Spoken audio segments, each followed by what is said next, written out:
സന്ദീപ് വാര്യറിന് പുതിയ ചുമതല ലഭിച്ചിട്ടുണ്ട്. അത് കെ പി സി സിയുടെ വക്താവാണ്. അപ്പോൾ അടുത്ത പുനഃസംഘടന ഉണ്ടാകുമ്പോൾ അത് കെ പി സി സിയുടെ ജനറൽ സെക്രട്ടറി ആയി മാറുമെന്നാണ് പറയുന്നത്. അങ്ങനെ ബി ജെ പി വിട്ടുവന്ന സന്ദീപ് വാര്യർ കേരളത്തിലെ പ്രമുഖ നേതാവായി മാറുമോ കോൺഗ്രസിൻ്റെ?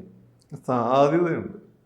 പിന്നെ കാരണം എന്ന് വെച്ചാൽ അവർക്ക് നല്ല വക്താവ് എൻ്റെ ഒരു ആവശ്യമുണ്ട്. അവർക്കും അതിലല്ല, ഇവിടെ ഒരു പാർട്ടിക്കും നന്നായി സംസാരിക്കുന്ന ആളുകൾ കുറവാണ്. സന്ദീപിൻ്റെ ഒരു ഗുണമെന്ന് വെച്ചാൽ സന്ദീപ് നന്നായി സംസാരിക്കുന്നുണ്ട്. സംസാരം തന്നെയാണ് സന്ദീപിന് വിനയാണ്. നമ്മൾ സംസാരിക്കുമ്പോൾ ഒരിക്കലും നമ്മളെന്താ വലിയ സംഭവം വിചാരിക്കും. ഒരു പ്രായത്തിലൊക്കെ തോന്നും. ഞാനിപ്പോൾ അടുത്ത കാലത്ത് ഞാൻ ഇങ്ങനെ അറിയുന്നത് നിങ്ങളെ എനിക്ക് അറിയാവുന്ന കാര്യമെന്ന് പറയുന്നത് എന്നോട് കാണിക്കുന്നത് ഞാൻ വലിയ എന്ത് കൊള്ളാവുന്ന ഒരു അഭ്യാസി വന്നൊരു ഒരു തട്ട് വന്നു കഴിഞ്ഞാൽ പറന്നു പോകുന്ന ആളാണ് ഞാനൊക്കെ. പിന്നെ ഞാനൊക്കെ എന്തോന്ന് അറിയാൻ. ഇനിയിപ്പോൾ നമ്മൾ നല്ല ഈ കരാട്ടെ എന്താണ് വലിയ ഡിഗ്രീസുള്ള ബ്ലാക്ക് ബെൽറ്റൊക്കെ എടുത്താന്ന് വിചാരിച്ചു, എങ്കിലും ഒരു 10 ആൾ വന്നാൽ ഒരു ചുക്കും നടക്കാൻ പോകുന്നില്ല. അവിടെ കിടന്ന് തല്ലി മേടിക്കുക, അല്ലെങ്കിൽ ജാക്കി ചാനെ പോലെ ഓടും. ജാക്കി ചാൻ എങ്ങനെയാണല്ലോ സിനിമ ആയതുകൊണ്ട് മുമ്പ് തിരിച്ചടിക്കുന്നേ ഉള്ളൂ. അത്രയേ ഉള്ളൂ അതിൻ്റെ കാര്യം. ഞാൻ എന്തോന്ന് ഒരു 40 വയസ്സ് കഴിഞ്ഞാൽ ഞാൻ എന്നുള്ള തോന്നൽ അത് ഇല്ലാതിരിക്കുന്നതല്ല. അല്ലെങ്കിൽ വിചാരിക്കാം മോഡിക്ക് അല്ലെങ്കിൽ പിണറായി വിജയൻ ഇങ്ങനെയുള്ള ആളുകൾക്ക് അദ്ദേഹത്തെ ഈ ചുമതലയിലേക്ക് എത്തിക്കുന്ന കോൺഗ്രസിന് ഉപകാരപ്പെടുമോ? ഇത്ര ഉയർന്ന ചുമതലകളിലേക്കല്ല എത്തിക്കുന്നത്, കോൺഗ്രസിന് കോൺഗ്രസിന് അത് കഴിഞ്ഞ ദിവസം ഞാൻ മാതൃഭൂമിയുടെ ഡിബേറ്റ് കണ്ടു. അത് നമ്മൾ ഷാബു പ്രസാദിന് അങ്ങേര് ഇട്ട് കൊടുക്കുന്നുണ്ട്. അതിൻ്റെ കാര്യം എന്ന് വെച്ചാൽ ഒരു കൺട്രോൾ ഇല്ലാത്ത നാവാണ് അങ്ങേര്. പിന്നെ നന്നായി പഠിച്ചിട്ടുണ്ട്. ഈ ശാസ്ത്രാജ്യ പരിഷത്തും RSSും രണ്ട് തരത്തിൽ പഠിപ്പിക്കുന്ന ആളുകളാണ്. ഈ രണ്ടിൻ്റെയും കോമ്പിനേഷൻ ഉണ്ട്. പിന്നെ നന്നായി സംസാരിക്കും. പിന്നെ പലരോടും പകയുണ്ടല്ലോ. ഇപ്പോൾ അതെല്ലാം കൂടി വെക്കുമ്പോൾ അയാളൊരു നല്ല കോമ്പിനേഷനാണ്. പലത് ഈ പറയുന്നത് ഒരു വക്താവ് എന്ന രീതിയിൽ. അപ്പോൾ കോൺഗ്രസ്സിന് ഇടയ്ക്ക് രാഹുൽ മാങ്കൂട്ടത്തിലൊക്കെ നിറഞ്ഞ പോലെ നിറഞ്ഞു നിൽക്കാൻ പറ്റിയ നേതാവ്. അതിൻ്റെ അടിസ്ഥാനത്തിൽ ഏതെങ്കിലും സീറ്റ് കിട്ടാം. ആ സീറ്റിൽ പക്ഷേ ഇയാൾ എവിടെ അനുസരിച്ച് BJPക്കാർ ക്രോസ് വോട്ട് ചെയ്യില്ലേ, ജയിക്കുമെന്ന് എനിക്കറിയില്ല. പക്ഷേ അങ്ങനെ കോൺഗ്രസിന് തിളങ്ങുന്ന താരമായി മാറാൻ സാധ്യതയുണ്ട്. അല്ല, അവിടെ ഗ്രൂപ്പ് വഴക്കും അതോടൊപ്പം തന്നെ വലിയ പ്രശ്നങ്ങളുള്ള ഒരു പാർട്ടിയാണ് കോൺഗ്രസ്. അപ്പോൾ അവിടെ ചിലർ ഒതുക്കാൻ അങ്ങനെ ചില ആളുകൾ ഉപയോഗിക്കാം. ചില ആളുകൾ മറ്റുള്ള വലിയ ആളുകൾ കാരണം രക്ഷപ്പെട്ട ഒരുപാട് ആളുകൾ മീഡിയ കേസുണ്ട്. രാഹുലിനെ ഒതുക്കണമെങ്കിൽ ഇങ്ങനെ ഉപയോഗിക്കാം. രാഷ്ട്രീയത്തിന് അങ്ങനെ സ്ഥിര ശത്രുക്കളും മിത്രങ്ങളൊന്നുമില്ല. ഷാഫി ഉമ്മൻചാണ്ടി സാറിൻ്റെ സ്വന്തം ആളായിരുന്നു അതേപ്പെടും. പക്ഷെ ഷാഫിനെ കണ്ടെടുത്താൽ കണ്ടുകൂടെന്നാണ് ഇപ്പം കേൾക്കുന്നത്. അപ്പം രാഷ്ട്രീയത്തിൽ അതൊക്കെ സംഭവിക്കും. അപ്പം വാര്യരെ സംബന്ധിച്ചിടത്തോളം BJPയിൽ എന്തിനെന്തെങ്കിൽ BJP കേരളത്തിൽ ഇനിയും ക്ലച്ച് പിടിക്കാൻ ഈ തവണ UDF പുറത്തിരിക്കണം. പിന്നെ 10 വർഷമാവും ഒരു മന്ത്രിസഭയൊക്കെ ഉണ്ടാക്കാൻ. സന്ദീപിന് 30 വയസ്സായിട്ടുണ്ടാവും, 45. ഞാൻ ഒരു 55-60 വയസ്സിലൊരു മന്ത്രിയാവാം. ഇതിപ്പം കോൺഗ്രസ് ആകുമായിരുന്നു. പിന്നെ സുരേഷ് ഗോപിയൊക്കെയാണ് മുഖ്യമന്ത്രിയായി വരാൻ സാധ്യത. അങ്ങനെയാണെങ്കിൽ സന്ദീപിനെ കൂടുതൽ സുരേഷ് ഗോപിക്ക് വലിയ കാര്യം ഞാൻ കേട്ടിട്ടുള്ളത് ഈ പുതിയ പയ്യന്മാർ. അപ്പം കുറച്ചുകൂടി നല്ലൊരു പൊസിഷനൊക്കെ BJP കിട്ടുമായിരുന്നു ക്ഷമിച്ച് നിന്നിരുന്നെങ്കിൽ. അല്ല, അദ്ദേഹത്തിന് ഈ സുരേന്ദ്രനുമായുള്ള വ്യക്തിപരമായ സുരേന്ദ്രൻ എന്നിവരും നാളെ പോകത്തില്ലല്ലേ ഉള്ളൂ. പാർട്ടിയല്ലേ പ്രധാനം. കുറച്ച് നേരം സൈലൻ്റായി നിന്നാൽ മതിയായിരുന്നു. അങ്ങനെ അയാൾക്കൊരു ഫ്യൂച്ചർ ഉണ്ടായിരുന്നു. ഇതിലിപ്പം കോൺഗ്രസ് അടുത്തവണ അധികാരത്തിൽ വന്നാൽ ഇയാളെ MLA ഒക്കെ ആവുള്ളൂ, മന്ത്രിയൊന്നും ആവില്ല. മന്ത്രിയാണ് പിന്നെ 70 വയസ്സൊക്കെ ആവേണ്ടി വരും. അത് പിടിച്ചെടുക്കാൻ പറ്റിയിരുന്നു. MLA ആവുന്നതും കോൺഗ്രസ് വലിയൊരു പ്രശ്നമാവില്ല ഇയാളെ. അല്ല, അങ്ങനെ ആകുമ്പോഴേക്കും ആ സമയം മുസ്ലിം ലീഗ് കോൺഗ്രസിനെ വിഴുങ്ങിയില്ല. ഇപ്പോൾ തന്നെ അതൊന്നും പറയാൻ പറ്റില്ല. മുസ്ലിം ലീഗിന് ഇപ്പം വിവരം വെച്ചിട്ടുണ്ട്. അതായത് കോൺഗ്രസിന് വിഴുങ്ങിക്കഴിഞ്ഞാൽ ഹിന്ദുക്കൾ എതിരാവുന്നു, അവസാനം മുസ്ലിം വോട്ടിനൊരു വിലയില്ലാതെ. അപ്പം തന്നെ ഏഷ്യക്കാലത്ത് മുസ്ലിം വോട്ട് ഇതേ പണിയാണ് അവർ മുമ്പ് ഡൽഹിയിൽ മുസ്ലിം ലീഗല്ല മുസ്ലിംസ് എടുത്തുകൊണ്ടിരുന്നത്. ഈ വോട്ട് ഉപയോഗിച്ചുകൊണ്ട് ശബാന കേസ് ഉൾപ്പെടെയുള്ള കേസുകൾ കോൺഗ്രസിനെ ഭീഷണിപ്പെടുത്തി തീരുമാനമെടുപ്പിക്കും. അവസാനം ഇതിൻ്റെ പുറത്ത് ഹിന്ദുക്കൾ വന്നു വെച്ചു. ഇതിൻ്റെ പുറത്ത് അവിടെ ന്യൂനപക്ഷ വോട്ടുകൾക്ക് വിലയില്ലല്ലോ, പട്ടിയുടെ വില പോലും ഇല്ല. അതുപോലെ കേരളത്തിൽ സംഭവിക്കും. ന്യൂനപക്ഷ വോട്ടിന് പിന്നെ മുസ്ലിം വിരോധം കൊണ്ട് ക്രിസ്ത്യൻസും കൂടി അപ്പം കൂടി കഴിഞ്ഞാൽ സെറ്റായി. ആ ലീഗിന് മനസ്സിലായിട്ടില്ല. അതാണ് മുനമ്പം വിഷയത്തിലൊന്നും ലീഗ് ഏകസ്വരത്തിൽ മുനമ്പം വിഷയത്തിൽ ഈ വഖഫ് ബോർഡിനെ സപ്പോർട്ട് ചെയ്യാത്തത്. അതിൻ്റെ കാരണം എന്താണ്? അപ്പോൾ ഇത് ലീഗിന് മനസ്സിലായിട്ടുണ്ട്. കോൺഗ്രസിന് തിരിച്ചുവരവ് ഉണ്ടാകില്ല UDF എന്ന് പറയുമ്പോഴും ഈ അടുത്ത വർഷം നടക്കുന്ന ആ തെരഞ്ഞെടുപ്പിൽ വലിയ പ്രതീക്ഷയിലാണ്. VD സതീശനും ഉൾപ്പെടെയുള്ള വലിയ നേതാക്കൾ ഇപ്പോൾ മുഖ്യമന്ത്രി സ്ഥാനത്തിന് വേണ്ടിയുള്ള തയ്യാറെടുപ്പുകൾ ആരംഭിച്ചിട്ടുണ്ട്. പ്രതീക്ഷ ആർക്കാണ് ഇല്ലാത്തത്? നിനക്ക് പ്രതീക്ഷയല്ലേ? നീ ചിലപ്പോൾ നാളെ ജോൺ ബുട്ടാസാകും. പ്രതീക്ഷകൾക്ക് ഒത്തിരി ആളുകൾ ജീവിക്കുന്നു. പക്ഷെ അതിൻ്റെ റിയാലിറ്റി എന്താണെന്നല്ല, കോൺഗ്രസിൻ്റെ 6% ആവും എന്നുള്ളതല്ല. ഈ പ്രസിഡൻ്റായ ആളിന് കോൺഗ്രസിന് ഭരണത്തിലേക്ക് കൊണ്ടുവരാൻ പറ്റുന്നുണ്ട്. കാരണം കേരളത്തിലെ ആളുകൾ വളരെ സ്വാർത്ഥന്മാരാണ്. പൊതുകാര്യത്തിന് വേണ്ടി നിൽക്കുന്ന ആളുകളൊന്നും. അപ്പോൾ അവർ ഞങ്ങൾക്ക് എന്ത് കിട്ടി? അപ്പോൾ കോൺഗ്രസ് ഭരിക്കുമ്പോൾ എന്ന് വെച്ചാൽ അവർ ഒരു തീരുമാനം എടുക്കാൻ പറ്റുമ്പോൾ മൊത്തം ഭരണസമ്പന്നമായിരിക്കും. പിന്നെ എല്ലാ നേതാക്കന്മാരും അഴിമതി നടത്തും. പൊതുവേ അഴിമതിയല്ല, കാര്യം നടക്കണമെങ്കിൽ ചില നീക്കുപോക്കുകൾ വേണ്ടി വരും. CPM-നെ സംബന്ധിച്ച് അങ്ങനെ പാർട്ടി കമ്മിറ്റിയാണ് തീരുമാനിക്കുക. അപ്പോൾ ചൈനയിൽ ഇന്ത്യയിൽ ഇൻവെസ്റ്റ്മെൻറ്റ് നടത്തുന്നതിനെ പറ്റി മുമ്പ് ഒരു സായിപ്പ് പറഞ്ഞൊരു കാര്യമുണ്ട്. ചൈനയിൽ ഇപ്പോൾ ഒരു സ്ഥലത്ത് കാശ് കൊടുത്താൽ ഈ കാര്യം നടക്കും. ഇന്ത്യയിൽ എല്ലാ സ്ഥലത്തും പോയി കാശ് കൊടുക്കണം.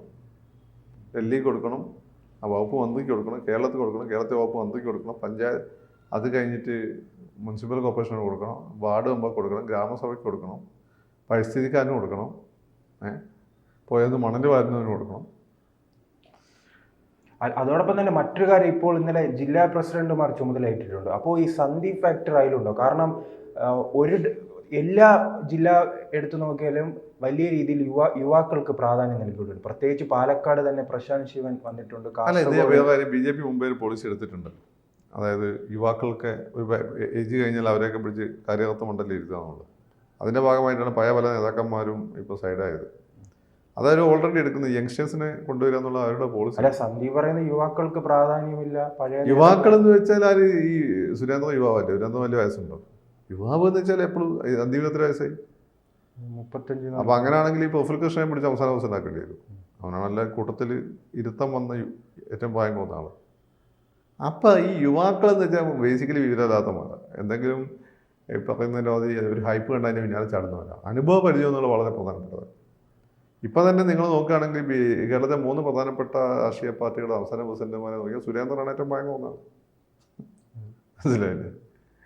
അപ്പോൾ അതുകൊണ്ട് പറയുന്നതിനും കാര്യമില്ല. ആക്കെ സന്ദീപ് അങ്ങനെ പറയുന്നത്. BJP ആണ് ഏറ്റവും കൂടുതൽ യുവാക്കൾക്കും സ്ത്രീകൾക്കും OBC ദളിത് വിഭാഗങ്ങൾക്കൊക്കെ ദേശീയ പാർട്ടികൾ ഏറ്റവും കൂടുതൽ. അല്ല, അതോടൊപ്പം തന്നെ മറ്റൊരു കാര്യം, ഈ RSS ഇദ്ദേഹം മത്സരിക്കാൻ നിന്നാൽ ക്രോസ് ഔട്ട് ചെയ്യുന്ന നേരത്തെ മുൻപ് സൂചിപ്പിച്ചിരുന്നു. RSS അല്ല BJP. അങ്ങനെ അതുകൊണ്ട് അത് മുന്നിൽ കണ്ടായിരിക്കുമോ ഈ സന്ദീപ് വലിയ രീതിയിൽ തന്നെ മുസ്ലിം ലീഗുമായി ബന്ധം സ്ഥാപിക്കാൻ ശ്രമിക്കുന്നു? അവരുടെ പരിപാടികൾ സജീവമാണ്. അല്ല, അതിപ്പോൾ UDF-ന്റെ ഭാഗമായി RSS ഒരാൾ ഇങ്ങോട്ട് വന്നിട്ട് BJP-ന്റെ ഭാഗമായി അവർ സപ്പോർട്ട് ചെയ്യും. പക്ഷേ മുസ്ലിം വോട്ടുകൾ മാത്രമേ ജയിക്കാൻ പറ്റില്ലല്ലോ. അത് UDF ഓൾറെഡി കിട്ടില്ല. അല്ലെ പിന്നെ മലപ്പുറത്തെ മഞ്ചേരി നിന്ന് ജയിപ്പിക്കണം. അത് അവർ ചെയ്യും. അതേ ഇല്ലല്ലോ. അപ്പം UDF-ന്റെ ഭാഗമായിരിക്കുമ്പോൾ ലീഗുമായിട്ട് നല്ല ബന്ധം ഉണ്ടായേ പറ്റുള്ളൂ. ഇപ്പോൾ PC ജോസൊക്കെ എപ്പോഴല്ലേ ഓരോന്ന് പറഞ്ഞു തുടങ്ങി. മുമ്പ് അങ്ങനെ ആയിരുന്നു. SDP എന്നെ വരെ സപ്പോർട്ട് ചെയ്ത ആളാണ്. എൻ്റെ കഴിഞ്ഞ ദിവസം മുസ്ലിം സഹോദരൻ എന്താണ് ഒരു പ്രശ്നം വന്ന മുസ്ലിം സഹോദരൻ്റെ കൂടെ ഞാൻ ബംഗ്ലാദേശ് വിഷയത്തിലൊക്കെ ഞാൻ വലിയ സംഭവമായിട്ടൊന്നല്ല. എന്നോട് നിങ്ങൾ അഭിപ്രായം ചോദിച്ച സമയത്ത് ജമാഅത്ത് ഇസ്ലാമിക്കെതിരെ ഏറ്റവും ശക്തമായ നിലപാടെടുത്തത് ഞാൻ മുസ്ലിം സഹോദരൻ അല്ലാത്തതുകൊണ്ടാണ്. ഞാൻ അവിടുത്തെ ഹിന്ദുക്കൾക്ക് അനുകൂലമായ നിലപാടല്ല എടുത്തത്. ഈ പേരും വേണ്ട കോമൺ സെൻസ്. അതെല്ലാം ക്രിസ്ത്യാനികളെന്താ മോശമാണോ? ഇവിടെ ഉള്ള ജാതി സമുദായം ബ്രാഹ്മണസ് നോക്ക്. ഒരു ബ്രാഹ്മണ ഓഫീസ് ഉണ്ടായി ടോപ്പ് മാത്രമേ ബ്രാഹ്മണനാണ് സ്വാഭാവികമായിട്ട് സപ്പോർട്ട് ചെയ്യും. അവരുടെ ഇടയിൽ അങ്ങനെ പൂണൂലിലൊരു ബന്ധം തന്നെയാണ്. ജൂതന്മാർ മോശമാണ്. ഇത് മുസ്ലിങ്ങൾക്ക് മാത്രമല്ല, ജൂതന്മാർ പലിശയ്ക്ക് പണം കൊടുക്കുന്നതിനെതിരാണ്. പിന്നെ പലിശ മേടിക്കാൻ തീരുമാനിച്ചു. എന്തുകൊണ്ടാണ്? പക്ഷെ നീ നിൻ്റെ സഹോദരനോട് പലിശ മേടിക്കുന്നത്. സഹോദരനെ ജൂതനോട്. ഇതെല്ലാം എന്നിട്ട് മുസ്ലിംസിൻ്റെ തലയിൽ മാത്രമേ ഉള്ളൂ. ഈ മുസ്ലിംസ് ഈ വിഷയത്തിലൊക്കെ ചാഞ്ഞവരാണ്. ഇവന്മാർ മണ്ടന്മാരായതുകൊണ്ട് വിവരമില്ലാത്ത മുസ്ലിംമാർ അത് വല്ലതും പറയും. അതുകൊണ്ട് ചാഞ്ഞവരാണ് ഈ വിഷയത്തിലേക്ക്. അങ്ങനെ തന്നെ ഇപ്പം ഞാൻ തന്നെ ചില വിഷയം ഇപ്പോൾ സൈഫിൻ്റെ കാര്യത്തിൽ നമ്മളെന്തുകൊണ്ടാണ് സൈഫിന് അനുകൂലമായി നിലപാടെടുത്തത്? അല്ല, ഇതിൽ ഇനിയും വ്യക്തത വരാനുണ്ട്. അത്തക്കാർ പറയുന്നത് ചാടാൻ നിൽക്കുന്നത് നമ്മൾ. രണ്ടാമത്തെ കാര്യം, അയാൾ അഭിനയിച്ചിട്ടില്ല. അയാൾ കൂളായിട്ട് നടന്നു പോയി. മൂന്നാമത്തെ കാര്യം എന്താ? എനിമി പ്രോപ്പർട്ടീസ് ആക്ട് ഒരു പ്രശ്നമുണ്ട്. ഇവിടെ നിന്ന ആളുകൾക്ക് ഒരൊന്നും വേണ്ട. അവർക്ക് ആനുപാതികമായിട്ട് ബാക്കി ഗവൺമെൻറ് എടുത്തതിന് ശേഷം ആനുപാതികമായിട്ട് അവർക്ക് അവകാശപ്പെട്ട് അവർ കൊടുക്കുന്നുണ്ട്. അതല്ലാതെ എന്ത് ഇല്ലോജിക്കലല്ലേ അത്? നിങ്ങൾ മുസ്ലിംസ് നാഷണലിസ്റ്റുകളാവണമെന്നും പറയുന്നു. നാഷണലായി നിൽക്കുന്ന മുസ്ലിംസ് ഇപ്പോൾ കരീനേനെയും മറ്റേ അയാളെ ഭാര്യനെയൊന്നും അയാൾ മതം മാറ്റിയൊന്നുമില്ലല്ലോ. അവരോട് പോലും എടുക്കുന്ന നിലപാട് ഇങ്ങനെ.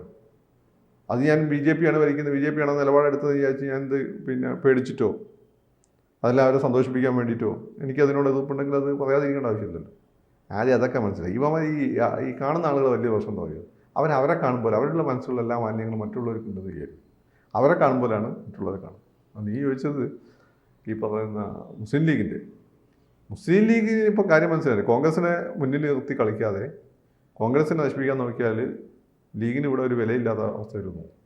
ഇവിടെ ഹിന്ദു കൺസൾട്ടേഷൻ വന്നുകൊണ്ടിരിക്കുകയാണ്. ഹിന്ദുക്കൾ പരസ്പരം അടിച്ചു നിന്നുകൊണ്ടാണല്ലോ ഈ കളി നടന്നത്. പുതിയ ജനറേഷൻ ഇടങ്ങനെ ജാതി ഇഷ്ടംപോലെ ഇൻ്റർ കാസ്റ്റ് മാരേജസ് ഒക്കെ നടക്കുന്നുണ്ട്. അവരുടെ മോഡി ഭക്തി ഒളിഞ്ഞും തെളിഞ്ഞുമുണ്ട്. അപ്പോൾ ഈ ക്രിസ്ത്യാനികളാണെങ്കിലും ആൻറ്റി മുസ്ലിം നിലപാടിൽ RSSനോട് താല്പര്യം ഉണ്ടായിട്ടൊന്നല്ല, BJP അതൊക്കെ പുറത്ത് അറിയുന്നതാണ്. അല്ല, അങ്ങനെ ഒരു കേരള സമൂഹത്തിൽ വലിയ രീതിയിൽ അങ്ങനെ ഒരു ആന്റി മുസ്ലിം ചിന്താഗതി ക്രൈസ്തവർക്കിടയിലുണ്ട്. അത് മുമ്പേ ഉണ്ട്, അതിപ്പം വളർന്നു വരുന്നുണ്ട്. അതിനുള്ള കാരണം ഇവർ രണ്ടുപേരും ആളെ കൂട്ടാൻ നടക്കുന്നുണ്ട്. രണ്ടു കൂട്ടർക്കും ആളെ കൂട്ടണം. അതിൽ സിറിയൻ ക്രിസ്ത്യാനികൾ പൊതുവെ ആളെ കൂട്ടാൻ വലിയ താല്പര്യമില്ലാത്ത ആളുകൾ, ബാക്കിയുള്ളവർക്കുണ്ട്. സിറിയൻ ക്രിസ്ത്യാനികളും മുസ്ലിങ്ങളാണ് പ്രധാനപ്പെട്ട കച്ചവടക്കാരുടെ ആ മത്സരമുണ്ട്. ഇപ്പോൾ വെച്ചാൽ ക്രിസ്ത്യൻസ് ഇന്ത്യയുടെ പുറത്തേക്ക് പോകുമ്പോൾ ക്രിസ്ത്യൻ മേഖലയുള്ള പല പോലും മുസ്ലിംസ് ഗൾഫിലൊക്കെ പോയി കാശൊക്കെ ഉണ്ടായി പുതിയ ഹോട്ടലുകളൊക്കെ നോക്കാം, വിസിബിലിറ്റി കൂടുന്നു. അത് അവർക്ക് പിടിക്കുന്നില്ല. പിന്നെ ഈ മണ്ടന്മാർ കുറേ ആളുകൾ ക്രിസ്ത്യാനികളെ കുറ്റം പറഞ്ഞു നടക്കുന്നത്. ക്രിസ്ത്യാനിയെ തിരിച്ചും പറയുന്നുണ്ട്, പക്ഷേ ഇവരാണ് ആദ്യം പറഞ്ഞു തുടങ്ങിയെന്ന് തോന്നുന്നു. അപ്പോൾ ക്രിസ്ത്യാനികൾ തിരിച്ചു പറഞ്ഞു. പിന്നെ ഈ ലവ് ജിഹാദ് പോലെയുള്ള വിഷയങ്ങൾ, ജിഹാദ് ഇല്ലയെന്നാണ് പോലീസ് പറയുന്നത്, പക്ഷേ ചില വിഷയങ്ങൾ, ആ സ്വഭാവമുള്ള ചില വിഷയങ്ങൾ റിപ്പോർട്ട് ചെയ്യപ്പെട്ടു. പിന്നെ പല ബിഷപ്പിനെ പോലുള്ള ആളുകൾ നടത്തി നാർക്കോട്ടിക് കേസിലൊക്കെ എല്ലാ പ്രതികളില്ലേ, കേരളത്തിൽ നാർക്കോട്ടിക് കേസിൽ പ്രതികളെടുത്തു എല്ലാ സമുദായത്തിൽപ്പെട്ട ആളുകളുണ്ട്. പക്ഷേ അങ്ങനെയുള്ള നോഷൻസ്, പിന്നെ അവിടെ ജനസംഖ്യ കുറയുന്നത്, മുസ്ലിം ജനസംഖ്യ കൂടുന്നതനുസരിച്ച് ജനസംഖ്യ കുറഞ്ഞുകൊണ്ടിരിക്കുകയാണ് വിദ്യാഭ്യാസം കിട്ടുന്നതിനനുസരിച്ച്. പക്ഷേ ഇവരെ ഡ്രാസ്റ്റിക്കായി കുറഞ്ഞു. അപ്പോൾ ഇതിനൊക്കെ ഫലമായിട്ട് ഒരു മുസ്ലിം വിരോധം ഉണ്ട്. അതെല്ലാവർക്കും ഇല്ല, ആ ഒരു ഈ രാഷ്ട്രീയം കളിക്കുന്ന ആളുകളുടെ അത് BJPക്ക് ഗുണം ചെയ്യും. ഇതൊക്കെ ഞാനീ പറയുമ്പോൾ മുസ്ലിം ക്രിസ്ത്യൻ ഹിന്ദു എന്നൊക്കെ പറയും, നിങ്ങളെല്ലാവരും ഒന്നും എടുക്കരുത്. ഇപ്പോൾ ഹിന്ദുക്കളുടെ തന്നെയാണ് ഏറ്റവും വലിയ ഹിന്ദു വിരോധികളും ഹിന്ദുത്വ വിരോധികളും ഉള്ളത് ഞാൻ കണ്ടിട്ടുള്ളത്. ഞാൻ പലപ്പോഴും അവരോട് ഫൈറ്റ് ചെയ്യേണ്ടി വന്നിട്ടുണ്ട്. എനിക്ക് ദേഷ്യവും പിടിച്ചിട്ടുണ്ട്. മണ്ടന്മാർ നമ്മളൊക്കെ വല്ല ധാരണയുണ്ട്. ഹിന്ദുത്വ വിരോധിയാവുന്ന മനസ്സിലായി. നിങ്ങൾ ഹിന്ദു വിരോധിയാവുന്നതിന് എന്താ ഹിന്ദു എന്ന് വെച്ചാൽ എന്താ? ഹിന്ദു എന്ന് വെച്ചാൽ ബ്രാഹ്മണൻ മാത്രം. ഹിന്ദു എന്ന് വെച്ചാൽ ബ്രാഹ്മണനാണ്. ഇവനാര്? ഇറാനിയാണ്. കൂടുതൽ വാർത്തകളും വിശേഷങ്ങളും നിങ്ങളിലേക്ക് എത്താൻ ABC മലയാളം സബ്സ്ക്രൈബ് ചെയ്യുക, ബെൽ ബട്ടണും അമർത്തുക.